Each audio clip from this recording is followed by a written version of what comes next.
kubwa sana kwenye timu. Kwa kutokuwepo hapa kwake mimi imenitouch, lakini ndio hivyo kaumia. Tunamshukuru Mungu yupo live na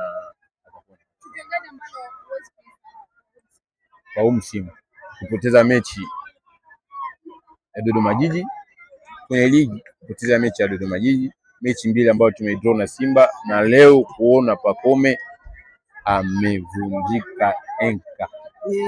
Timu ipi pekee ambayo Max msimu kutana nayo kwamba ugumu? Simba mechi mbili. Ile malengo ya Max ni kutoskora kutokana na nafasi ambayo anacheza. Hapana, mimi nacheza nafasi nyingi sana, nashukuru Mungu kwa sababu amenipa huo uwezo, hata namba mbili naweza kucheza. Kwa hiyo kutokana na position ambayo nacheza, si mtu ambaye natarajia sana niwe nafunga magoli tu, nafunga magoli. Kwanza mimi ukiniuliza leo goli na assist napenda nini, nitakwambia napenda kutoa assist, napenda kusaidia timu yangu. Hata kama sijafunga leo, kama hii msimu nimemaliza na goli 6.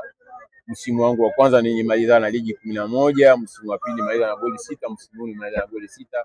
Kwa hiyo utaona kwamba ni kitu ambacho mimi sio mtu ambao mfungaji sana, napata chances karibia kila mechi, lakini sina huyo utulivu mkubwa kama Okelo au kama Pacome au kama Peace Dube ya kufunga magoli. Lakini ni moja ya kazi ambayo nitaendelea kufanya mdogo kwa kuwa pia naendelea kukua katikati ya mpira.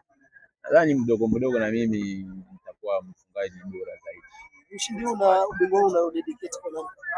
Kwa wananchi wote, kwa familia yangu, kwa wale ambao wamenisupport, kwa kila mtu ambao ameniwekea kwenye maombi, kwa kila mtu ambao amekuwa pamoja na mimi kutoka msimu uanze mpaka sasa hivi.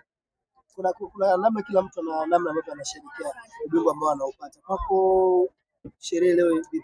Naenda nyumbani, naenda kuweka muziki kubwa na sifu Mungu na mshukuru mpaka kesho asubuhi. Asante. Okay, Maxi, sawa. Hongereni. Njoo. Asante sana. Katika kumbukumbu ukiangalia msimu ulivyoanza mpaka sasa tangu Allan Okello ajiunge na Young Africans, katika kumbukumbu zako unakumbuka ni assist ngapi ambazo amekupa kufunga katika msimu huu? Sikumbuki sana, lakini inaweza kufika 3 au 4. Ni mbili. Ni mbili tu? Ni mbili, ambapo mechi zidi ya Tanzania Prison na Mbeya City. Kumbe. Sasa ya leo imekuwa na leo ya 3. Nipatie. 3. Okay, ungepewa nafasi moja kuiba, yani ungepewa nafasi ya kuiba uwezo wa mchezaji mmoja duniani au Tanzania, ungeba mchezaji gani nafasi yake kucheza jinsi anavyocheza? Luka Modric. Ulikuwa ni msimu wa namna gani kwa upande wako kuanzia siku ya kwanza mpaka leo tarehe 30 mwezi wa 6 mnafunga dimba, ambapo mambo yalikuwa ni magumu, maana kulikuwa na kule wekundu wa Msimbazi na huku Young Africans yote alikuwa anaweza kuondoka na ubingwa? Msimu umekuwa mgumu na mrefu sana.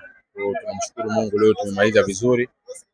Hapa ni kuendelea kusherehe na wananchi wafurahi. Naomba nikishike nipige picha.